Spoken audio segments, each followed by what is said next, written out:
Rage is Back is a novel set in the world of graffiti.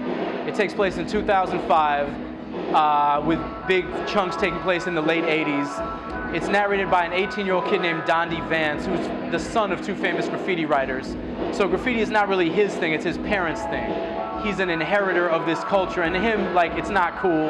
It's old man shit, you know? It's like, it couldn't be less cool to him, like your parents' shit always is. But the story is basically about him reuniting with his long-lost father, Billy, who has been missing for the last 16 years, had to flee the country because he was being prosecuted for his art crimes.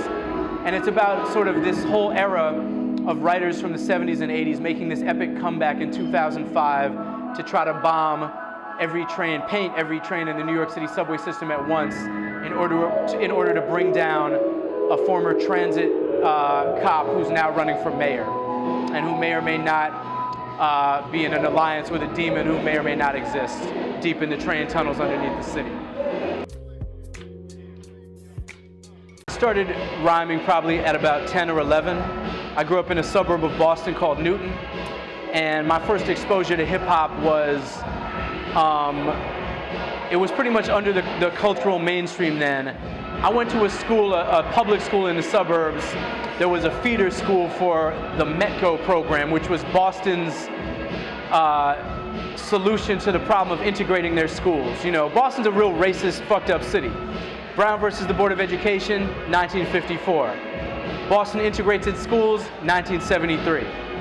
And there were people in the streets fighting about that even then.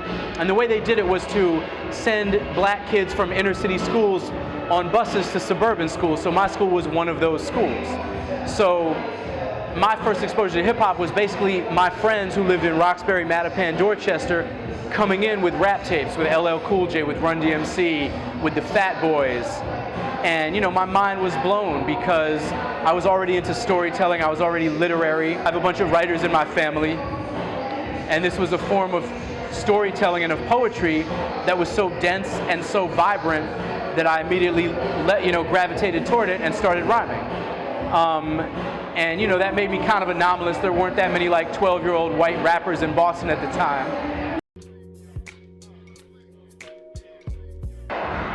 There's a lot left to conquer. I mean, all I've really conquered is the world of obscene fake children's literature. And you know, maybe if I'm lucky, the world of graffiti. The next project after Rage is Back is a thriller, my first thriller, which is called The Dead Run. It's a supernatural thriller that HarperCollins is publishing in September. It's pretty crazy. I had a good time writing it. You know, it's a dip into a new genre for me, and I like having parameters to play off of and try to work within, so I had a good time with that. The subway's exteriors have been art-free since 1989, but the war has never really ended. New York City remains rigidly opposed to the very aesthetic of graffiti, even if the art in question is perfectly legal.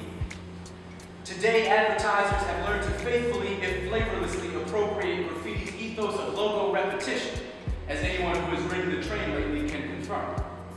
In the city that incubated the most important popular art movement of the 20th century, the message is clear.